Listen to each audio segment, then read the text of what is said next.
सुप्रभात। आज मैं आपके समक्ष भौतिक विज्ञान के प्रथम अध्याय इलेक्ट्रिसिटी विद्युत के बारे में हम लोग कुछ डिस्कस करेंगे। चलिए पहले इस विषय को शुरू करने के पहले हमें जानना चाहिए कि आखिर इस चैप्टर में हमें कौन कौन से मुख्य बिंदुओं पर हमें अध्ययन करना है। तो चलिए पहले हम लोग उन बिंदुओं को पहले ही समझ लेते हैं कि किन्हें किन्हें हमें अध्ययन करना है। उनके बाद एक एक करके उन सभी बिंदुओं पर हम लोग प्रकाश डालेंगे। चलिए प्रथम रूप से पहले हम जानें कि चैप्टर ये हमारा विषय भौतिकी का पहला जो चैप्टर है उसका नाम क्या है। इसका नाम है इलेक्ट्रिसिटी, जिसको हम लोग हिंदी में विद्युत कहते हैं।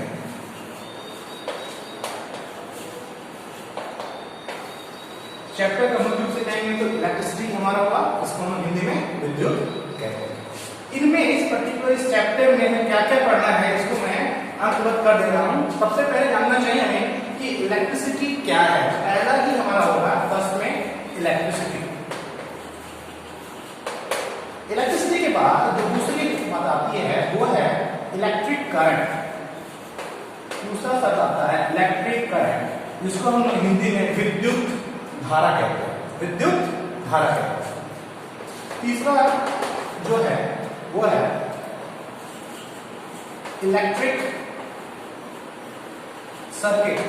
इलेक्ट्रिक सर्किट इसको हम कहते हैं विद्युत परिपथ। चौथा है इलेक्ट्रिक पोटेंशियल।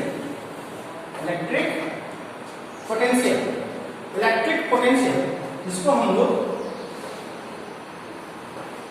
विद्युत विभव कहते हैं। विद्युत विभव, विभव पोटेंशियल को कहते हैं। उसके बाद आता है पोटेंशियल डिफरेंस। पोटेंशियल डिफरेंस, जैसा कि आप जान रहे डिफरेंस का मतलब अंतर होता है, और यहां पर पोटेंशियल विभव है तो ये क्या हुआ, विभव अंतर। विभव अंतर इलेक्ट्रिक पोटेंशियल। इलेक्ट्रिक पोटेंशियल के बाद जो मुख्य सबसे महत्वपूर्ण इस चैप्टर का जो टॉपिक है वो है हमें पढ़ना Ohm's law. Ohm's law. Ohm's law के हो जाने के बाद हमें पढ़ना होगा ओम्स लॉ के बाद वो है हमारा नेक्स्ट टॉपिक, वो है रेजिस्टेंस। रेजिस्टेंस जिसको हम लोग हिंदी में प्रतिरोध कहते हैं। प्रतिरोध कहेंगे। और इसी रेजिस्टेंस के फिर हम इसके बाद बात करेंगे वो है रेजिस्टिविटी। रेजिस्टिविटी मैं केवल मुख्य बिंदुओं पर आता हूं, उसके बाद हर एक बिंदु के अंदर में उसके सब पॉइंट्स कह सकते हो, ठीक, वो भी मिलेगा हम लोगों को आगे। रेजिस्टिविटी, उस रेजिस्टिविटी के बाद हमारे पास आता है उनका संयोजन, यानी रेजिस्टेंस का संयोजन, ठीक है, जिसको हम लोग कॉम्बिनेशन कहेंगे। तो नेक्स्ट टॉपिक हमारा आता है वो है combination of resistors. Combination of resistors, इसको हम लोग कर सकते हैं तात्कालिक संयोजन। ये है संयोजन। इस संयोजन के दो अलग अलग तरीके हमें हैं, तो कर सकते हैं सीरीज कॉम्बिनेशन, इसको हम लोग कर सकते हैं श्रेणीबद्ध संयोजन। सीरीज को कहते हैं श्रेणीबद्ध, तो श्रेणीबद्ध संयोजन का आएगा इसको। उसका आता है पैरेलल, पैरेलल कॉम्बिनेशन।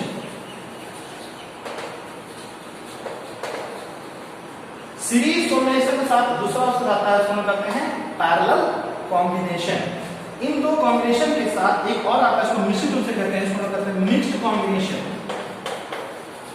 जो कि न्यूमेरिकल्स में अधिक इस्तेमाल किया जाता है। मुख्य रूप से मिक्स्ड कॉम्बिनेशन को इस्तेमाल नहीं किया जाता है, जो मिश्रित रूप से है मिक्स्ड कॉम्बिनेशन। इन सब के हो जाने के बाद हमारा जो आगे आता है वो आता है जूल्स लॉ ऑफ हीटिंग, या फिर कहेंगे हम लोग heating effect of electric current, यानी तापीय प्रभाव या विद्युत के तापीय प्रभाव। टॉपिक हमारा है heating effect of, heating effect of electric current. Heating effect of electric current. इस heating effect of electric current में इससे हम लोग एप्लीकेशंस को भी समझेंगे, यानी किन किन वस्तुओं पे किस तरह से प्रभाव विद्युत का होता है उनकी जानकारी लेंगे। इसके बाद जो अंतिम हम कह सकते हैं जो हमारा अंतिम टॉपिक जो होगा वो लास्ट टॉपिक उसको मैं यहाँ पे अंकित कर रहा हूँ वो है इलेक्ट्रिक पावर। वो है इलेक्ट्रिक पावर, इसको हम हिंदी में विद्युत शक्ति कहेंगे, विद्युत शक्ति कहेंगे इलेक्ट्रिक पावर। तो ये हमारा अंतिम 11वां, इसके अंदर बहुत सारे सब टॉपिक्स हमें मिल सकता है। तो एक एक करके सभी बिंदुओं पर ध्यान देना है और सभी के बारे में हम लोग को इस चैप्टर में इस पार्ट में पढ़ना है, ठीक है। तो स्टूडेंट्स हम लोग स्टार्ट करेंगे। सबसे पहला टॉपिक हमारा आएगा इलेक्ट्रिसिटी। चलिए कुछ बातें हो जाए इसके बारे में, इसके बाद हम लोग आपको नोट्स की तरह भी आपको प्रदान किया जाएगा। पहला तो इलेक्ट्रिसिटी है क्या चीज। आज के वर्तमान समय में या हम ऐसा कहें कि जब हम अपने बिस्तर को छोड़ते हैं या फिर दोबारा बिस्तर की ओर वापस पुनः जाते हैं तो इस पूरे हमारे समय सारणी में पाएंगे कि हम कोई ऐसा क्षण ऐसा नहीं पाते हैं जहां पर हमें नहीं लगता है कि हमें इस विद्युत की आवश्यकता ना हो। यानी आज के वर्तमान युग में हर एक पल हम कहीं ना कहीं किसी न किसी रूप में इस विद्युत से, इस इलेक्ट्रिसिटी से जुड़े हुए हैं। गर्मियों के समय में तो लगता है जैसे यदि कभी विद्युत चली जाए तो हाहाकार से मच जाती है, लगता है कि हमारा जीवन ट्राई करेगा। फैन, बल्ब इलेक्ट्रिसिटी के रूप में देखते हो जो मुख्य रूप से घरों में इस्तेमाल होती है। फ्रिज हो, आज का मोबाइल जो कि जीवन का एक मुख्य रूप से भाग बन चुका है। हर एक चीज में इस विद्युत के बगैर कार्य अधूरा होगा या हम ऐसा कर सकते हैं ये कार्य पूर्ण नहीं हो सकता। तो आप सही बच्चे भी यहाँ पे कक्षा 10वीं के आप बच्चे हो तो आप खुद महसूस किए होंगे और ये पाठ एक पहला पाठ नहीं है जो पहली बार आप सुन रहे हैं। ये पाठ पहले 8वीं कक्षा में भी इसको शुरुआत किया गया है, बताया गया है, जहां पर आपने आवेश के बारे में समझा है, जाना है और कुछ बिंदुओं के बारे में समझा दिया है। हम लोग उन सही बातों को ध्यान में रखते हुए इस पाठ को फिर आगे बढ़ाएंगे। चलिए हम स्टार्ट करते हैं। प्रथम टॉपिक जो है इलेक्ट्रिसिटी। चलिए तो हम लोग स्टार्ट करते हैं इलेक्ट्रिसिटी के डेफिनेशन के साथ, इसकी परिभाषा के साथ। परिभाषा के रूप में हम देखें तो इलेक्ट्रिसिटी क्या है। जैसा कि बच्चों आप सभी जानते हो कि विज्ञान के यदि हम समभावों के बारे में बात करेंगे कि विज्ञान को हम लोग अलग अलग भाग में पढ़ा जाता है, जैसे भौतिकी, रसायन, जीव विज्ञान। ठीक उसी भांति भौतिकी का भी ये एक भाग है। इलेक्ट्रिसिटी जो है भौतिकी का एक भाग है। बहुत से बच्चे ये समझते हैं इलेक्ट्रिसिटी मतलब electric current. Electricity electric current या विद्युत धारा नहीं है। इलेक्ट्रिसिटी वो शाखा है, वो ब्रांच है जो कि विद्युत धारा और उससे संबंधित अवयवों के बारे में समझाया जाता है, इसको लोग पढ़ते हैं। चलिए वो समझते हैं डेफिनेशन क्या है। इलेक्ट्रिसिटी क्या है? इलेक्ट्रिसिटी क्या है? It is defined as the branch of physics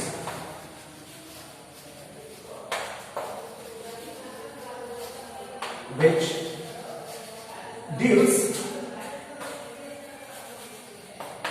with the charges either at rest or in motion, either at rest or in motion। चलिए इस तरीके का समझ कुछ करते हैं। क्या बोलो? Electricity is defined as the branch of physics. Electricity को परिभाषित किया जाता है भौतिकी की एक शाखा की तरह, भौतिकी की एक शाखा की तरह which deals, जो कि समझाता है किसके बारे में? with the charges। सबसे इंपॉर्टेंट पॉइंट हमारा इस चैप्टर का वो है charges. with the charges either at rest, either at rest or in motion, either at rest or in motion। इसका मतलब ये जो पार्ट है इसकी वो चार्ज को या चार्ज के संदर्भ में हम लोग उसमें पार्ट पढ़ेंगे जो कि उसके रेस्ट की अवस्था को या फिर गति की अवस्था के बारे में समझाता है। अब दो बातें आती हैं। पहली बात कि इलेक्ट्रिसिटी का दो सब ब्रांच हम कह सकते हैं। मतलब क्या? यदि इसको देखा जाए तो हम समझेंगे कि इलेक्ट्रिसिटी का दो पार्ट है। यहाँ ध्यान दीजिएगा। पहला एट रेस्ट मतलब चार्जेस एट रेस्ट, और दूसरा जो है वो क्या है? Charges in motion. Charges in motion. अब समझने वाली बात है, चार्जेस एट रेस्ट को हम लोग स्टैटिक इलेक्ट्रिसिटी कहते हैं, स्टैटिक इलेक्ट्रिसिटी, जिसका दूसरा नाम इलेक्ट्रोस्टैटिक्स कहा जाता है, जिसका दूसरा नाम इलेक्ट्रोस्टैटिक्स है, जो कि क्लास 12 में आप पढ़ोगे, इस चैप्टर को क्लास 12 में पढ़ोगे। और वहीं चार्जेस इन मोशन, इसका हम लोग रूप से कह सकते हैं, इसका term करंट इलेक्ट्रिसिटी या फिर इसको हम कहते हैं इलेक्ट्रिक करंट। इसी को हम कहते हैं इलेक्ट्रिक करंट, यानी कि वह भाग या वह शाखा जो कि इलेक्ट्रिक को मोशन के बारे में समझाए वो हमारा इलेक्ट्रिक करंट है, और वह भाग जो चार्ज के रेस्ट के बारे में बताए वो आपका स्टैटिक इलेक्ट्रिसिटी या फिर इलेक्ट्रोस्टैटिक्स है। अब ध्यान देना है, क्लास 10 में किसे पढ़ना है? क्लास 10 में इस भाग को पढ़ना है जिसे हम लोग कहते हैं करंट इलेक्ट्रिसिटी या फिर इलेक्ट्रिक करंट। चलिए एक एक करके आते हैं इसके हम लोग। अब आते हैं इन सब पार्ट में सबसे जो मैंने बोला महत्वपूर्ण भाग वो था चार्ज। ऐसा नहीं बच्चों कि आप इसके बारे में नहीं जानते हैं। कक्षा 8वीं में क्लास 8 में आप चार्ज के बारे में पढ़े, जिसके रूप से बताया गया मुख्य रूप से वो था पॉजिटिव एंड नेगेटिव चार्ज, धन आवेश ऋण आवेश, क्योंकि चार्ज को हिंदी में आवेश कहते हैं, तो धन आवेश या ऋण आवेश कह सकते हैं। परंतु ये जानना हमें वो जरूरी है कि आखिर चार्ज होता क्या चीज है। यदि हम चार्ज को समझ जाएं या चार्ज के बारे में जान जाएं तो फिर हम लोग इस चैप्टर को, इस पार्ट को समझना काफी आसान हो जाएगा। तो चलिए हम पहले डिस्कस करते हैं चार्ज होता क्या है, और इसके दो पार्ट तो आप ऐसा जान रहे हैं, पॉजिटिव और नेगेटिव। पहले इसको हम समझ लेंगे, इसके बाद हम लोग इलेक्ट्रिक करंट विद्युत धारा की ओर बढ़ेंगे। तो बच्चों चार्ज क्या है? चार्ज क्या है? आप लोग कभी ऐसा अनुभव जरूर किए होंगे, ऐसा अनुभव नहीं किए। कभी आप देखे होंगे कि आप टीवी की स्क्रीन के पास यदि अपने हाथ को ले जाते हो तो आपकी रुएं जो होते हैं, आपकी जो रुएं हैं वो उस टीवी स्क्रीन की ओर क्या होती है? आकर्षित हो जाती है, अट्रैक्ट हो जाती है। या फिर आपने कक्षा 8 में देखा या एक टॉपिक पढ़ा, उसमें बताया जाता है कि यदि आप कंघी को अपने बालों से घर्षण करते हो और उसे छोटे छोटे कागज के टुकड़ों के पास ले जाते हैं तो क्या होता है? वो उसके लिए आकर्षित हो जाता है। क्या मन में कोई जिज्ञासा आई कि आकर्षित ये क्यों होता है, या इनके पीछे आकर्षण का मुख्य कारण क्या है? चलिए हम लोग समझेंगे कि आखिर ऐसा क्यों हुआ, यानी उस बीचों में एक प्रकार का आकर्षण बल काम किया, इसको हम लोग इलेक्ट्रोस्टैटिक फोर्स ऑफ अट्रैक्शन कहते हैं। परंतु उससे पहले जानना है कि आखिर आवेश क्या आया कहां से, ये है क्या? ये दो बातों को समझ कर हम लोग आगे बढ़ते हैं। तो पहला है आवेश यानी चार्ज क्या होता है, व्हाट इज चार्ज? चार्ज क्या है? What is charge? चार्ज क्या है? इसका परिभाषा किस तरह से है? It is defined as intrinsic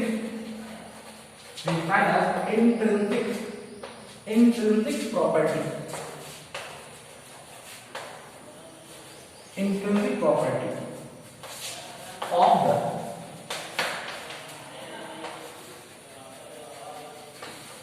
fundamental particles, intrinsic property of the fundamental particles, by virtue of which they experiences a force of interaction. They experiences a force of interaction. देखिए मैं जिस बारे में बात कर रहा था उसका यहाँ परिभाषा भी है और उत्तर भी है। क्या किस तरह से? देखिए चार्ज क्या है?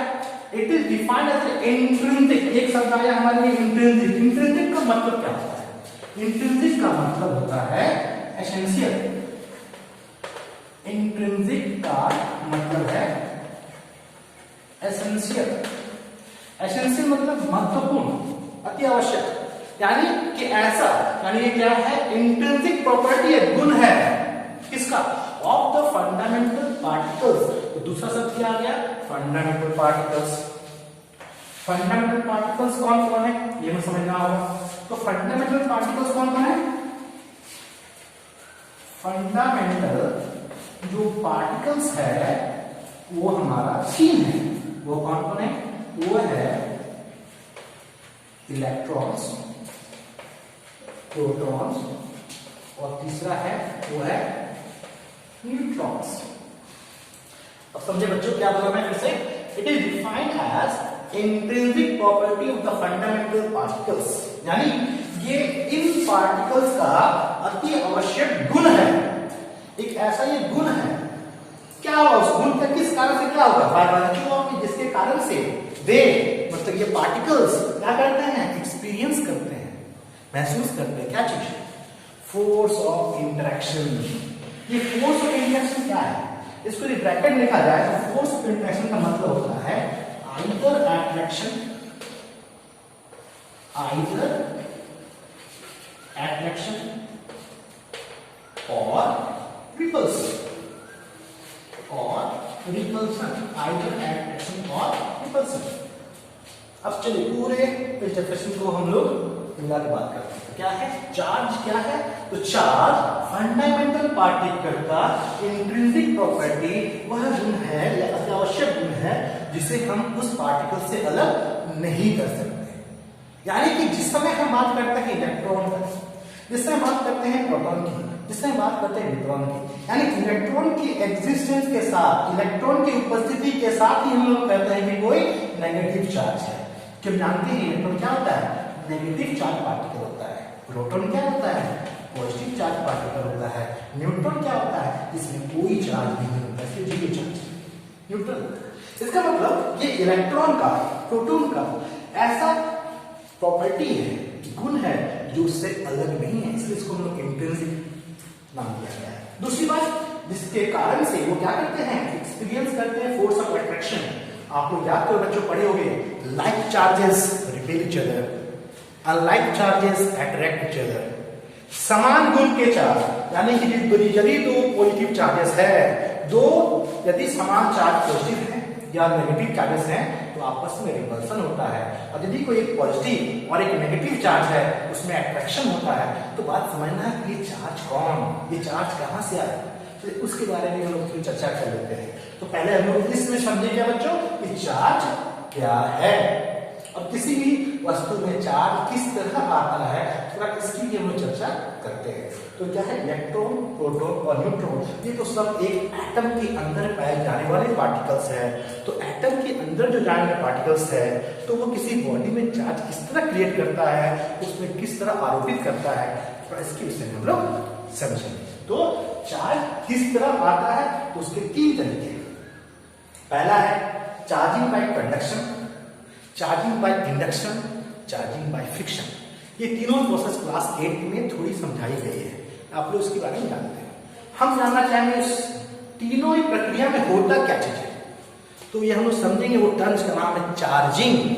चार्जिंग क्या होता है, चार्जिंग क्या होता है, इस विषय को हम थोड़ा सा परिभाषित कर लें थोड़ी सी। चार्जिंग क्या है, व्हाट इज चार्जिंग। तो चार्जिंग समझेंगे स्टूडेंट्स, चार्जिंग क्या है। तो चार्जिंग को डिफाइन किया गया है, आप लोग सोचते होंगे कि मोबाइल को हम चार्ज करते हैं, ये भी चार्जिंग है।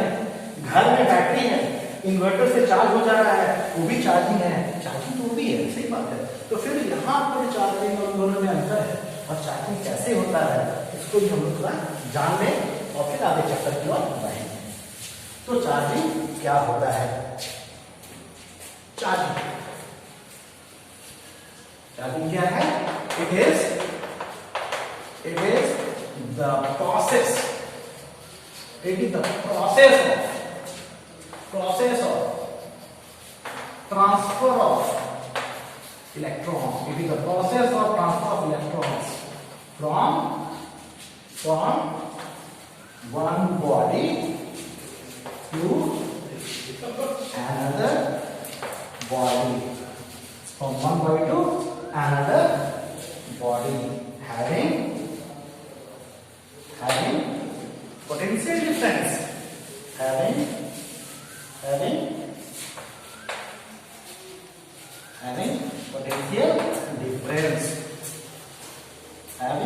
पोटेंशियल डिफरेंस, यानी कि चार्जिंग इलेक्ट्रॉन के ट्रांसफर का प्रोसेस से किया है। और ये क्यों होता है? क्योंकि जिस दो ऑब्जेक्ट के बीच में, जिस दो बॉडी के बीच में ये चार्जिंग हो रही है, उन दोनों बीच में क्या है? उसमें पोटेंशियल डिफरेंस है, जो अंतर है, इसी कारण से चार्जिंग हो पाता है, अन्यथा चार्जिंग नहीं हो पाएगा। तो ये एक तरीका है। और उसमें मुख्य रूप से किसकी बात की गई है? तो बात कही गई है transfer of electron, transfer of electron. इसको हम यदि एक फिगर से समझें कि ट्रांसफर ऑफ इलेक्ट्रॉन होने से क्या होगा, तो वो छोटी सी बात हम देखते हैं। दो बॉडी बात की गई है, तो दो बॉडी रहते हैं, और इस ट्रांसफर ऑफ इलेक्ट्रॉन को भी थोड़ा हम लोग समझते हैं क्या है ट्रांसफर ऑफ इलेक्ट्रॉन। उम्मीद करते हैं बच्चों, तो साथ में चल रहे होंगे, और जिस तरह आप इस वीडियो को देख रहे हैं, आप नोट्स को भी भलीभांति बनाएंगे, क्योंकि आपका यहाँ पर ये नोट्स भी बन रहा है, आप लोग समझने का भी प्रयास कर रहे हैं। ठीक है, तो चलिए मान लीजिए दो बॉडी लिया गया, मान लीजिए एक बॉडी ए है, एक बॉडी बी है। सपोज मान लीजिए यदि कोई दो बॉडी के बारे में जिक्र करते हैं, तो उसमें पाए जाने वाले इलेक्ट्रॉन और प्रोटॉन की संख्या बराबर होती है, क्योंकि वो न्यूट्रल होता है। यानी कि जब तक चार्जिंग ना हो या चार्जिंग के पूर्व वो बॉडी क्या होता है? न्यूट्रल होता है। मान लिया गया, सपोज मान लिया गया कि इस बॉडी से, क्योंकि मैं यहाँ पर एटम के कंसेप्ट से बात भी कर रहा हूँ, क्योंकि एटम से बात करेंगे तो उसमें हम लोग उसके वैलेंसी और वैलेंस इलेक्ट्रॉन की चर्चा करनी पड़ेगी।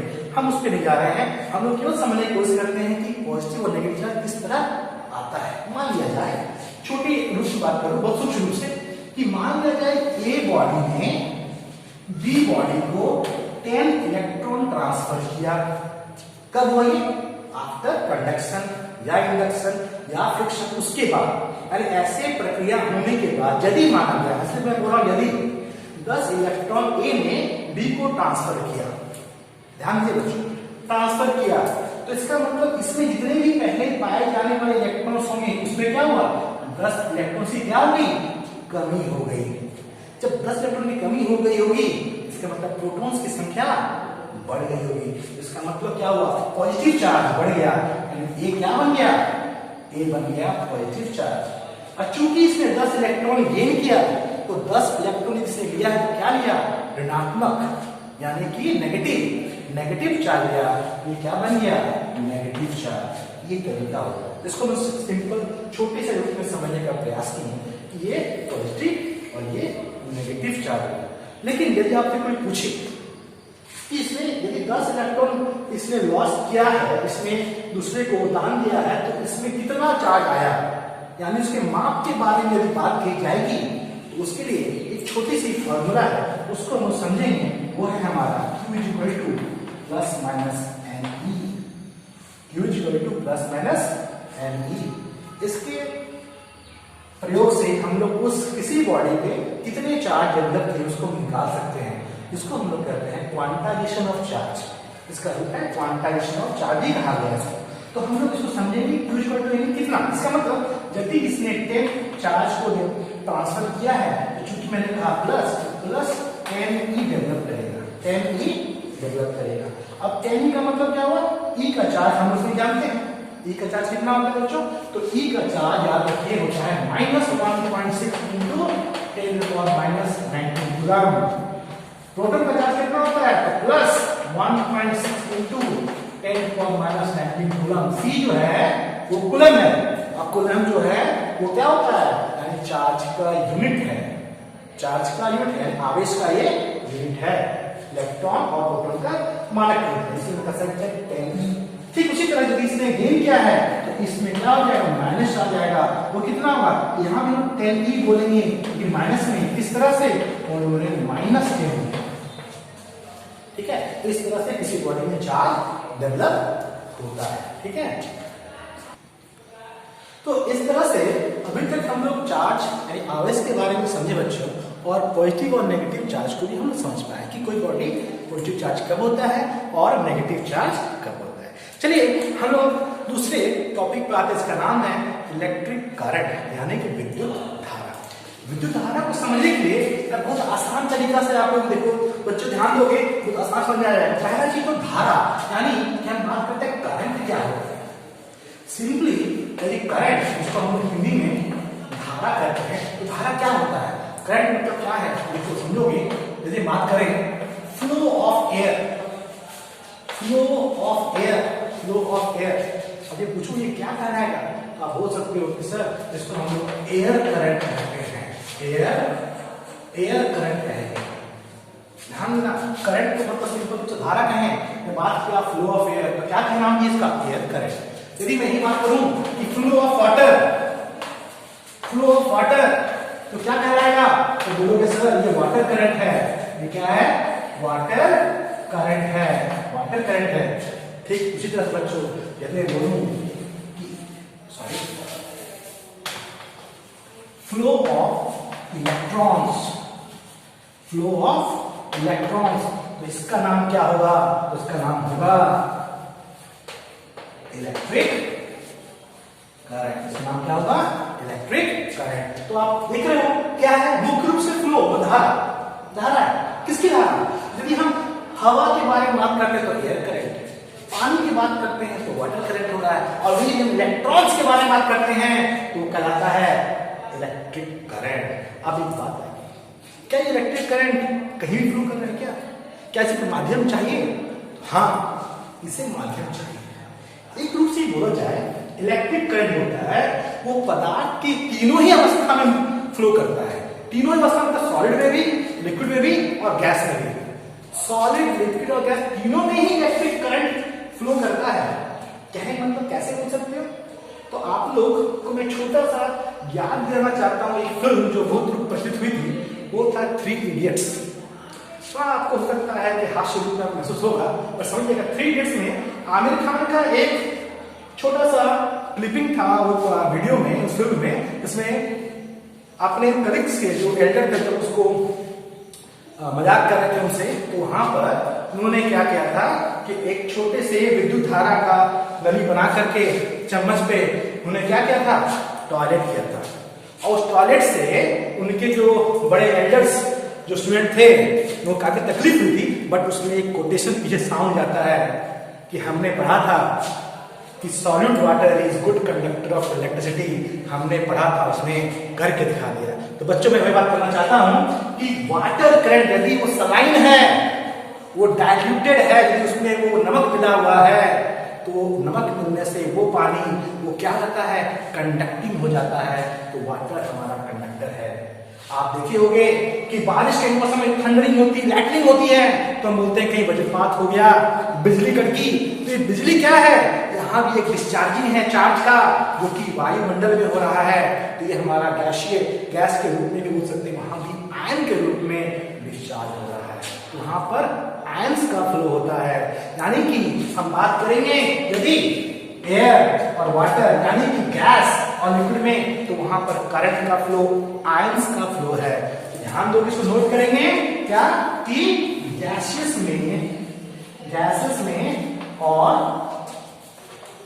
एंड लिक्विड मीडियम में, और लिक्विड मीडियम में क्या होता है, फ्लो ऑफ आयंस होता है, फ्लो ऑफ आयंस होता है, किसके लिए, इलेक्ट्रिक करंट के लिए, इलेक्ट्रिक करंट के लिए फ्लो ऑफ आयंस होता है।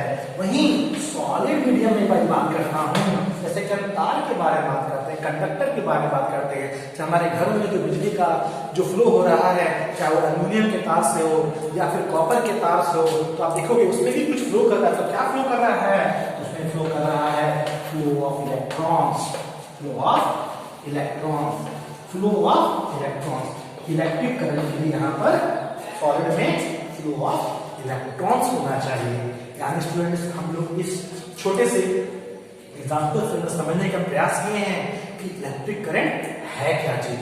इलेक्ट्रिक करंट का मुख्य रूप से प्रवाह से मतलब है, धारा से मतलब है, इसलिए हम बात करेंगे flow of electron is called electric current. ठीक है, तो हम लोग यहाँ डिफाइन करते हैं इलेक्ट्रिक करंट क्या है। तो स्टूडेंट्स आप साथ में लो, इलेक्ट्रिक करंट, इलेक्ट्रिक करंट क्या है, तो लिखेंगे it is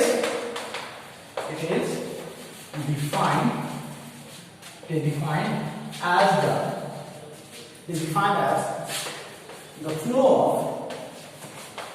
of charges flow of charges through the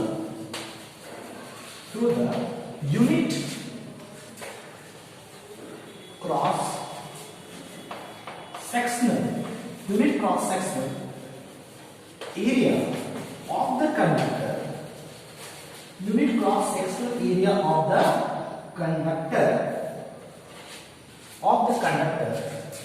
in unit time. इसको हम दूसरी और सूक्ष्म रूप से भी हम डिफाइन कर सकते हैं, शॉर्ट तरीके से। उसको क्या कर सकते हैं, इलेक्ट्रिक करंट क्या है, तो लिखेंगे it is defined as the rate of flow of charges. बहुत छोटे रूप में छोटे डिफिनेशन है और मुख्य रूप से ये डिफिनेशन जिसमें बहुत कुछ समझाया गया है। क्या है, विद्युत धारा क्या है, इलेक्ट्रिक करंट क्या है। इट इज डिफाइंड एज, विद्युत धारा को परिभाषित किया जाता है किस तरह से, फ्लो ऑफ चार्जेस, आवेशों का फ्लो, आवेशों का धारा है, प्रवाह है, कहां से, ये प्रवाह किधर से होगा, through the unit cross section area. ये कहीं से नहीं जाना है, क्रॉस सेक्शन जाना है। अब ये बात में क्रॉस सेक्शन क्या, मान लीजिए बच्चों ये हमारा एक तार है, सपोज ये हमारा तार है, तो ये तार का ये जो हिस्सा है, ये जो सिरा है, ये दो सिरे हैं, ये दोनों सिरों को हम लोग क्या कहेंगे, यूनिट क्रॉस सेक्शन। ये जो पार्ट है और ये जो हिस्सा है, इस हिस्से को हम क्या कहेंगे, यूनिट क्रॉस सेक्शन। इसको बेहतर समझने के लिए आप पानी के प्रवाह को देखो। जब आप पानी किसी पाइप से मूव करता है तो उस पाइप के जो माउथ है या उसका जो मुंह है, उससे हम क्या कहेंगे, क्रॉस सेक्शन कहेंगे। तो वो आपका है unit cross section. Unit cross section of the conductor. अभी कौन सा कंडक्टर, कंडक्टर मतलब क्या होता है, सुचालक। हिंदी में सुनाएंगे तो सुचालक कहा जाएगा। तो किसी भी मटेरियल को, किसी पदार्थ को हम सुचालक कब कहेंगे और क्यों कहेंगे। पहली बात ये है कि हम बात करते हैं छोटे से रासायनिक रूप में समझे तो कहते हैं हर एक पदार्थ जो होता है वो किससे बना हुआ है, एटम से बना हुआ है, अणु से बना हुआ है, परमाणु से बना हुआ है। मतलब क्या होगा कि जब सभी के सभी पदार्थ एटम से बने हैं और एटम के अंदर में इलेक्ट्रॉन, प्रोटॉन, न्यूट्रॉन सभी पाए जाते हैं, तो क्यों ऐसा नहीं है कि ये जो हमारा बोर्ड है इसमें करंट पास हो जाए, या फिर हम ऐसा कहें ये जो हमारा बेंच है, लकड़ी से बना हुआ है, वुड से बना हुआ है, उससे पास क्यों नहीं होता है। उस सब इंसुलेटर क्यों कहते हैं, एक प्लास्टिक इंसुलेटर क्यों कहा जाता है और एक किसी मटेरियल को कंडक्टर क्यों कहा जाता है, इसकी जानकारी होनी चाहिए। तो हम कहेंगे क्या, इस कंडक्टर से एक यूनिट टाइम में, तो स्टूडेंट्स हम देना क्या बोला, डेफिनेशन क्या है, it is defined as the flow of charges through the unit cross section area of the conductor in unit time. यानी कि हमारे पास एक रेफरेंस होना चाहिए, उस रेफरेंस के रिस्पेक्ट में हम बता पाए कि आखिर हमारा करंट क्या है, कितना है। तो रेफरेंस क्या है, वो समय है, वो टाइम हमारा रेफरेंस जो बताता है कि इलेक्ट्रिक करंट कितना है। मैं बात करता हूं कंडक्टर का, तो याद रहे बच्चों, कंडक्टर किसे कहते हैं, वैसे सभी मटेरियल, एक छोटी बात कहेंगे, वैसे सभी मटेरियल जिसमें इलेक्ट्रॉन्स को लूज करने की क्षमता हो, इलेक्ट्रॉन को लूज करने की क्षमता हो, या इलेक्ट्रॉन को अपने एटम से बाहर रूप से निकालने की क्षमता रखता हो, उनको हम सभी को हम कह सकते हैं कंडक्टर है।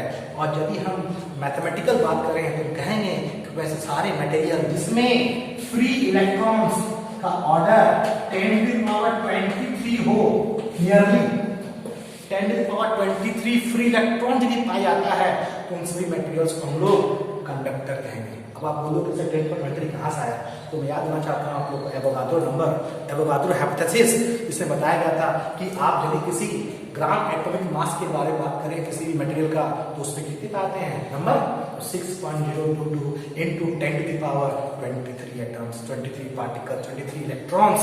ठीक उसी से लिया गया है यहाँ पर भी कि यदि उस आवेश के बारे में बात करें इतनी मात्रा में इलेक्ट्रॉन पाया जाता है, तो हम उसको क्या कहेंगे, कंडक्टर कहेंगे। तो चलिए स्टूडेंट्स, ये आपका हुआ डेफिनेशन। इसका हम मैथमेटिकल पार्ट कहते हैं कि मैथमेटिकली क्या होता है।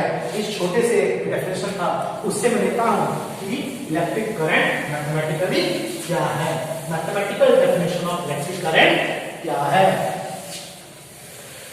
जैसा कि कहा गया इलेक्ट्रिक करंट क्या है, तो इलेक्ट्रिक करंट के रूप में लिखा गया वो क्या है, electric current equal to flow of charge मतलब charge by time, charge by time. इसको हम लोग सिंबल सर्किट करंट को, इलेक्ट्रिक करंट को आई से समझते हैं, और आई जो होता है वो जाता है Q बाय टी। आई जो है क्या है, Q बाय टी।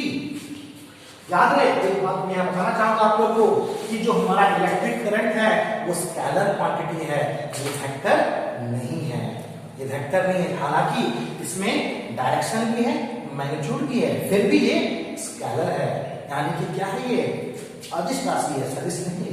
ठीक है, तो यानी ये स्केलर है। इसका यूनिट क्या होता है, इसका यूनिट होता है एम्पियर। इसका सिंबल क्या होता है एम्पियर का, इसका सिंबल होता है ए। सिंबल क्या होता है, ए। इसको यदि हम लोग और एक छोटा सा लाइन देखें तो क्या पाएंगे, आई इक्वल टू क्या होगा, n e by t, n e by t होता है। यदि हम लोग यहाँ तक इन दो बातों को देखें, इन दो फॉर्मूला से हम लोग न्यूमेरिकल्स करेंगे। तो स्टूडेंट्स अब देखिए, मैं चाहूंगा यहाँ पे एक टर्म और ऐड कर लेते हैं, वो है हमारा क्या है, एम्पियर। ऐसा unit of electric current ampere होता है, ऐसा unit of electric current ampere होता है। और एम्पियर को हम कैसे परिभाषित करेंगे, एम्पियर को परिभाषित करने का बहुत आसान तरीका, बहुत सिंपल तरीका है। आप देखिए कैसे डिफाइन करेंगे एम्पियर को। 1 एम्पियर को डिफाइन करते हैं, वो कैसे करेंगे, 1 एम्पियर। 1 एम्पियर क्या, जैसा कि हम जानते हैं आई क्यू बाई टी होता है। ठीक है, आई क्यू बाई टी होता है। इसका मतलब एम्पियर, 1 एम्पियर कब होगा, जब चार्ज 1 कूलम हो और टाइम 1 सेकेंड हो, तो आपका करंट 1 एम्पियर हो जाएगा। इसको हम कैसे लिख सकते हैं दूसरे तरह से, 1 ampere equal to 1 coulomb per second. यदि इसको परिभाषित करें तो क्या लिखेंगे, परिभाषा में क्या लिखेंगे कि when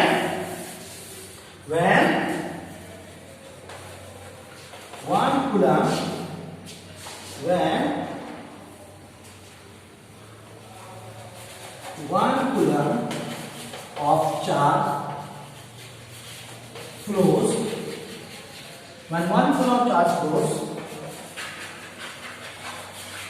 through the unit cross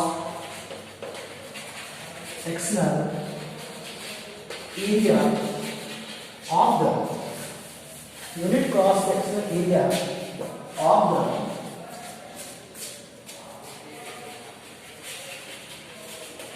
conductor in 1 second.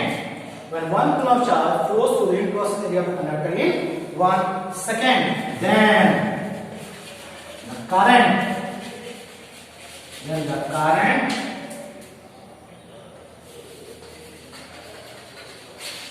flowing, and the current flowing through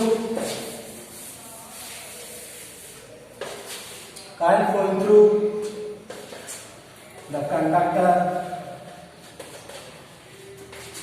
is said to be 1 ampere, इसे टू बी 1 एम्पियर। तो बच्चों, आज हम लोग समझे हैं कि इलेक्ट्रिसिटी क्या है। यदि हम इसको कैप्चर करते हैं तो क्या क्या पढ़े, क्या क्या सीखे, तो पाएंगे कि हम समझे आप इलेक्ट्रिसिटी क्या है फर्स्ट, उसमें समझे आवेश क्या है, आवेश के बाद हम समझे आवेश को हम लोग कितना समझ पाएंगे कि कितनी किस मात्रा में पाया जाता है, किस नहीं होता है, और साथ में हम लोग समझे इलेक्ट्रिक करंट क्या है, इलेक्ट्रिक करंट का एसआई मात्रक क्या है। और ये हमारा आज का विषय यहाँ तक होता है बच्चों। हम अब चाहेंगे कि इस विषय से कुछ प्रश्न आपसे पूछे जाए। ये उम्मीद करते हैं कि आप लोग इसको समझे हैं, तो आप उसका उत्तर भी जरूर खोजेंगे, निकालने का प्रयास करेंगे। ठीक बच्चों, हम लोग प्रश्नावली पे आते हैं। तो जैसा कि हम अभी तक पढ़े हैं, उन बिंदुओं पर ध्यान रखते हुए मैं छोटे से 2-3 प्रश्न आपको दे रहा हूँ। उम्मीद करते हैं कि आप लोग ये प्रश्न को बनाने का प्रयास करेंगे, और यदि बनती है तो अच्छी बात है, नहीं बनते हैं तो उसको आप ढूंढने का प्रयास करेंगे अपने मित्रों के साथ, उस पर आप जिज्ञासा एक दूसरे से बात भी कर सकते हैं। तो पहला प्रश्न है 1 ampere equals to dash coulomb per second. आपको यह जानकारी देना होगा कि एम्पियर और कूलम पर सेकेंड में क्या रिलेशन है।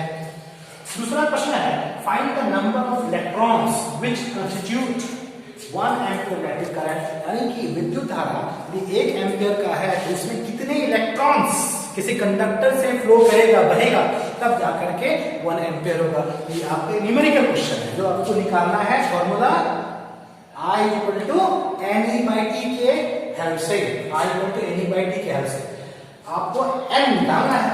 तीसरा है डिफाइन, परिभाषा करना है आपको, क्योंकि हम लोग डिस्कस कर चुके हैं, समझ चुके हैं करंट क्या है, उसमें आपको बताया भी था। तो आपको बताना है कंडक्टर क्या है, इंसुलेटर क्या है, और आपको एक नया शब्द जो मैं इस विषय में आपसे डिस्कस नहीं किया, फिर मैं दिया हूं आप लोगों को ताकि आप जिज्ञासा रखें, वह सेमीकंडक्टर क्या है। तो इन 3 पॉइंट्स को आपको डिफाइन करना है बच्चों, और इनके बाद आप करते हैं तो हम पुनः आपसे दोबारा इस अपने पाठ के दूसरे भाग में मैं आपसे मिलूंगा, जहां पर हम लोग आगे इस विषय को बढ़ाएंगे। धन्यवाद।